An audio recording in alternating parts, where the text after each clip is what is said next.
Aquí está Jorge Escala, le esperaba a las 7 de la mañana, por eso vamos a hacerle dos preguntas rápido a nuestro invitado desde el puerto principal. Ustedes van a presentar el día de hoy una demanda penal contra los responsables de la sobrefacturación y defraudación aduanera en las exportaciones ficticias a Venezuela. Eso lo harán en la Fiscalía del país. ¿Cómo es el tema? Buenos días, bienvenido. Don Luis, buenos días. Solo un comentario. Antes de las 7 de la mañana estuve aquí en el set. En todo caso, las disculpas, entiendo, de la coordinación del canal de acá de Guayaquil. Bueno, mire, el día de hoy vamos a las 10:30 de la mañana a ser recibido en el despacho del doctor Antonio Galiardo y vamos a presentar una denuncia penal en contra de los responsables, el principal involucrado, Santiago León, del Servicio Nacional de Aduana, en vista de que se ha corroborado a través de los medios de comunicación y a través de investigaciones que he realizado, de exportaciones ficticias de Ecuador hacia Venezuela, 3 grandes grupos de empresas que se crearon exclusivamente para este tipo de modalidades. Un ejemplo, la Privatum, una empresa que su razón social era de textiles, pero resulta exportando pimienta, 100 toneladas de pimientas negras, pero cuando se abren los contenedores y aparentemente el señor Santiago León hace el escándalo público, se retienen los contenedores, pasa el escándalo, vamos a verificar, los 4 contenedores fueron enviados hacia Venezuela, fueron semi vacíos, con menos inclusive de 1 kilo, es decir, de una tonelada, es decir, alrededor de 300 kilogramos. Sin embargo, ingresaron los $685,000, ¿verdad? Hay la facturación, existe el permiso o la autorización de embarque y el señor Santiago León nada ha realizado.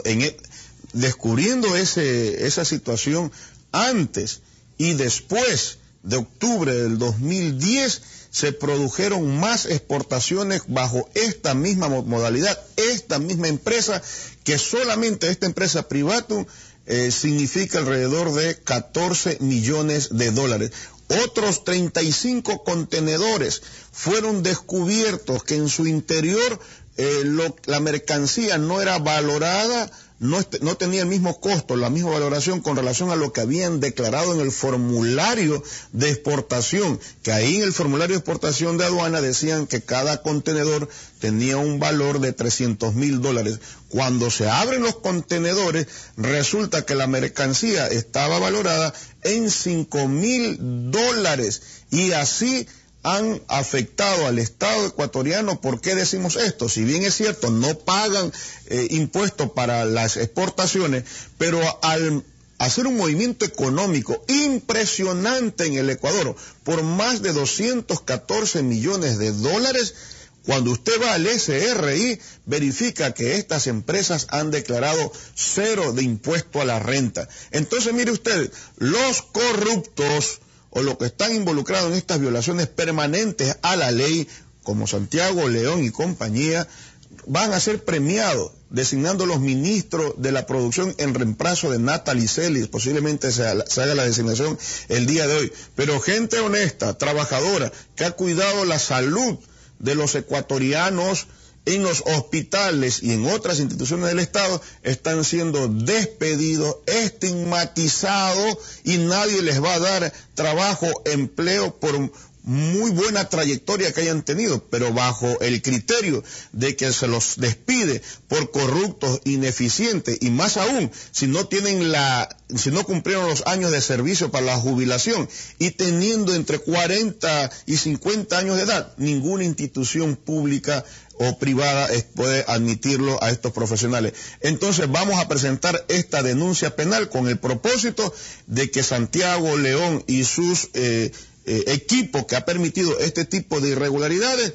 sean investigados y sancionados con todo el peso de la ley. Los corruptos tienen que estar tras la cárcel y no premiarles con cargo de ministro de Estado en nuestro país. También tengo entendido que ustedes van a presentar un juicio en contra del ministro de lo laboral. Rápidamente, si nos explica. Claro, evidentemente por estos despidos inconstitucionales, abusivos, el Movimiento Popular Democrático ha iniciado ya la recolección de las firmas de los asambleístas con el propósito de formalizar el pedido de juicio político en contra de Richard Espinosa. Se ha atentado el derecho a la estabilidad, a la protección social, al derecho al trabajo y, como dice el artículo 426 de la Constitución, toda norma o acto de autoridad pública que no guarde conformidad con la Constitución carece de eficacia jurídica, y el decreto 813 con el que se crea la figura de despido intempestivo o de renuncia obligatoria, figura inexistente en nuestra legislación, no consta en la Ley de Servicio Público, que lo único que hace es cumplir al viejo estilo de los gobiernos neoliberales que se ponían de rodillas y cumplían a rajatabla las órdenes del Fondo Monetario Internacional bajo la figura de achicamiento del Estado. Hoy Correa no se diferencia en nada, sigue cumpliendo este tipo de medidas, lanzando a la desocupación no solamente a alrededor de 5.000 en este año. Se calcula que en el 2012 los despedidos serán alrededor de 200.000 personas, quitándole el derecho al trabajo y al buen vivir. No solamente que le quitaron el derecho al trabajo, sino también ahora a la honra. Por eso nosotros vamos a defender todas las acciones legales que se presenten para defender el honor, la dignidad, es decir, denuncias penales por daño moral que van a presentar muchos o una buena parte de aquellos que han sido afectados por este abusivo despido. El MPD, por un lado, ya asumió con el compañero Lenín Hurtado la defensa vía recurso de protección. En la Asamblea logramos provocar una reunión importante de la Comisión de Derechos de los Trabajadores. Se logró una resolución importante en el sentido de que paren los despidos, el reintegro inmediato a sus funciones de los servidores públicos y obviamente que se derogue ese malhadado, perverso, inconstitucional decreto 813. De tal manera que el juicio político junto al juicio popular contra Richard Espinosa por su política antiobrera, por negar el derecho a la organización sindical, tal como está ocurriendo aquí con Rey Isaac, que hoy están en huelga los trabajadores y sin embargo no se le reconoce su derecho. Por todas estas violaciones a la Constitución y a los derechos laborales y frente a los despidos masivos de los servidores públicos, el juicio político a Richard Espinosa va porque va. 7 de la mañana con 55 minutos. Gracias a Jorge Escala desde la ciudad de Guayaquil.